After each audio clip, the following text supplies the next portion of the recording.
जय माँ काली। स्वागत है आप सभी का एक नए वीडियो में। आज की वीडियो बहुत ही रहस्यमयी है। अगर इस वीडियो को आप अंत तक देखते हैं तो आप इस बात को समझ पाएंगे कि मंत्र जाप चोरी क्यों होता है। क्या ईश्वर स्वयं उस मंत्र जाप को चोरी होने देते हैं? मंत्र जाप के लिए जो सुरक्षा घेरा बनाया जाता है वो कितना सही है? क्या वो काम करता है? क्या उससे किसी का अहित भी हो सकता है? तो ये सब कुछ हम इस वीडियो में जानेंगे, क्योंकि देखिए बातें बहुत सारी हो जाती है। मंत्र जाप चोरी हो गया, सुरक्षा घेरा बना लो, लेकिन उस रहस्य को कोई नहीं समझ पाता और ना ही कोई उस रहस्य को बताना चाहता है, जिस रहस्य को छुपाने के लिए ये सारी चीज़ें कही गई हैं। या फिर बहुत सारे लोग उस बात को, उस रहस्य को जानते भी नहीं हैं। सबसे पहली बात, हमें ये लगता है, हम इंसानों को ये लगता है कि अगर हम अकेले बैठे हैं तो सिर्फ हम अकेले ही हैं, पर ऐसा नहीं है। हमारे साथ, जैसे कि मैं अभी कमरे में अकेले हूँ तो मैं अकेली नहीं हूँ। मेरे आसपास बहुत सारी अच्छी बुरी शक्तियाँ हैं, कीट पतंगे हैं, बहुत सारे वायु में रहने वाले जीव हैं जो हमसे संपर्क करते हैं, हमारे साथ हैं। पर हमें ये हमेशा ये भ्रम रहता है कि सिर्फ हम अकेले हैं, हम अकेले बैठे हैं, हमें कोई नहीं सुन रहा, कोई नहीं देख रहा। दूसरी बात, प्रकृति हमेशा एक नियम से चलती है, उसका एक नियम है। प्रकृति स्वयं अपने नियम को कभी नहीं तोड़ती। उसने हर शक्ति के लिए, हर जीव के लिए, देखिए जीव भी एक शक्ति ही है। जीव जब शरीर धारण करता है तो वो जीव रहता है, जब शरीर छोड़ देता है तो वो एक शक्ति बन जाता है। वो अच्छी शक्ति बन सकता है, बुरी शक्ति बन सकता है, वो अपने कर्मों के ऊपर है। वैसे ही जो शक्तियाँ हमारे आसपास मौजूद हैं, जिन्हें हम नकारात्मक शक्ति कहते हैं, वो कहीं न कहीं हमसे रिश्ता रखती हैं। उनका कुछ न कुछ कर्म बंधन हमारे साथ जुड़ा हुआ है। अगर आप एक आध्यात्मिक व्यक्ति हैं तो आप अपने परिवार के लोगों के साथ साथ बहुत सारी ऐसी सूक्ष्म शक्तियाँ हैं जिनका उद्धार करने के लिए एक आप कर्म कर रहे हैं। वो कैसे? देखिए, हमारी जो सनातन परंपरा रही है उसमें हवन, यज्ञ, कीर्तन, इस तरह से जो सत्संग होते हैं, जैसे तेज तेज स्वरों में किया जाए, मतलब प्रकृति को शुद्ध करने का जो एक क्रियाकलाप होता है अध्यात्म के जरिए, तो ये इसीलिए होता है ताकि जब हम ऊंचे स्वरों में हरि का नाम लेते हैं, ईश्वर का नाम लेते हैं, तो वो सिर्फ वायुमंडल को शुद्ध करने के लिए नहीं होता है। आप थोड़ा सा गहराई में सोच कर देखिए। तेज तेज जब हम स्वर में नाम लेते हैं तो लोग कहते हैं कि जो हमारे आसपास की नकारात्मक शक्तियां हैं वो भाग जाएंगी, भूत प्रेत भाग जाएंगे। जब हवन यज्ञ हुआ या फिर कीर्तन हुआ तो लोगों का ऐसा मानना है। घर में कथा हुई तो भी हम ऐसा ही कहते हैं कि हमारी जो घर में वास करे नकारात्मक शक्ति है वो चली जाएगी। देखिए, कोई भी शक्ति हमें छोड़कर तब तक नहीं जाएगी जब तक कि उसका कर्म बंधन पूरा नहीं हो जाता। उसका इस धरती पर जो रहने की अवधि है वो पूरी नहीं हो जाती, तब तक वो किसी भी हवन यज्ञ तर्पण से नहीं जाएगी। अब होता ये है, ये एक बहुत ही सूक्ष्म रहस्य है, समझिएगा। होता ये है कि जब भी हम कीर्तन करवाते हैं, कथा करवाते हैं और यज्ञ वगैरह हवन वगैरह करते हैं, तो जो सूक्ष्म रूप में हमारे आसपास शक्तियाँ हैं उनको शांति मिलती है, उनका जो पाप कर्म है वो कटता है। ऐसा नहीं है कि वो दूर भाग जाएंगी, उनका जो नकारात्मक ऑरा है वो धीरे धीरे सकारात्मक होगा और वो धीरे धीरे मुक्ति की ओर बढ़ेंगी। सिर्फ तेज तेज स्वरों में किया गया हरि कीर्तन का नाम सुनकर, हरि स्वर सुनकर, राम नाम सुनकर, तो ये हम भला ही करते हैं। अगर हम तेज स्वरों में कीर्तन करते, अपने घर में राम का नाम जाप करते या फिर किसी भी देवी देवता का मंत्र जाप करते, ये बात आप समझें कि आप कितना बड़ा उपकार कर रहे हैं। हमारे आसपास रह रही जो शक्ति है उसको तृप्त कर रहे हैं।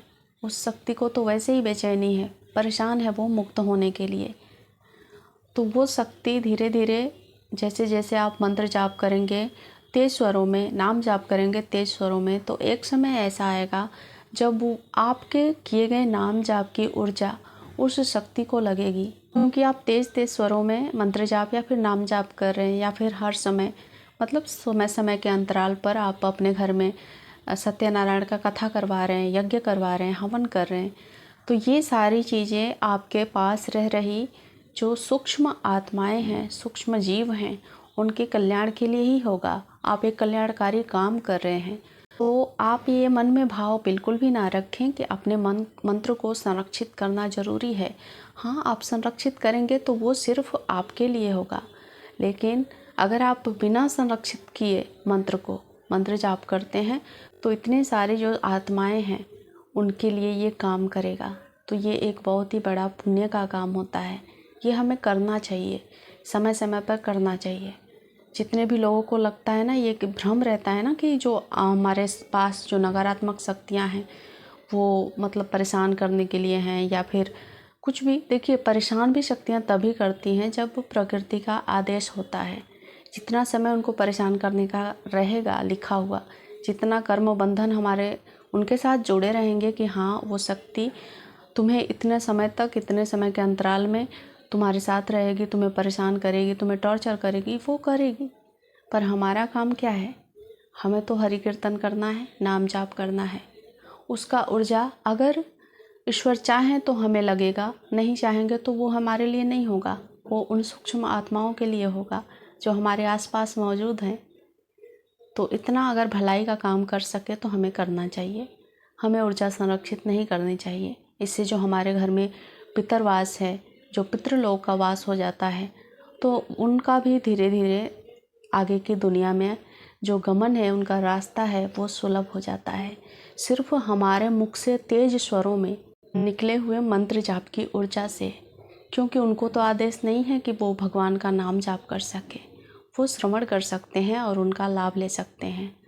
तो ये प्रकृति का नियम है और प्रकृति ने उन सभी शक्तियों को, जो भी अच्छी बुरी, जैसे कि इंसान हैं, जानवर हैं, नकारात्मक सकारात्मक जो भी शक्तियाँ हैं, उनको एक साथ में इसीलिए जोड़ा है। और उसमें से सबसे श्रेष्ठ हम मनुष्य हैं, क्योंकि हम बोल सकते हैं, हम ईश्वर को जानने की कोशिश कर सकते हैं। तो हमें ये काम ज़रूर करना चाहिए। और ये ईश्वर का एक बनाया हुआ ऐसा चक्र है जिससे कोई नहीं बच सकता। और इसीलिए ईश्वर जो हैं उस मंत्र को, मतलब उस मंत्र की ऊर्जा उनको लगती है। ऐसा नहीं है कि वो चुरा लेंगे या फिर कुछ ऐसा उनके पास है जिससे वो खींच लेंगे। बस जो ऊर्जा हम आंतरिक रूप से अपने लिए संरक्षित करते, वो ऊर्जा उनको मिल जाती है, वो तृप्त हो जाते हैं। उनके आगे का जो गमन का रास्ता है, मुक्ति का द्वार है, वो खुलने लगता है। तो मेरे हिसाब से तो ये बहुत बढ़िया है। हमें कुछ समय पर ऐसा चीज़ें करनी चाहिए, जैसे कि कथा, हरि कीर्तन, हवन, ये सब कुछ करना चाहिए, ताकि जो हमारे आसपास मौजूद शक्तियाँ हैं, जो लाचार हैं, विवश हैं, फंसी हुई हैं, उनकी मुक्ति में हम सहयोग कर पाएँ। तो इससे बड़ा ईश्वर का काम नहीं हो सकता कुछ भी।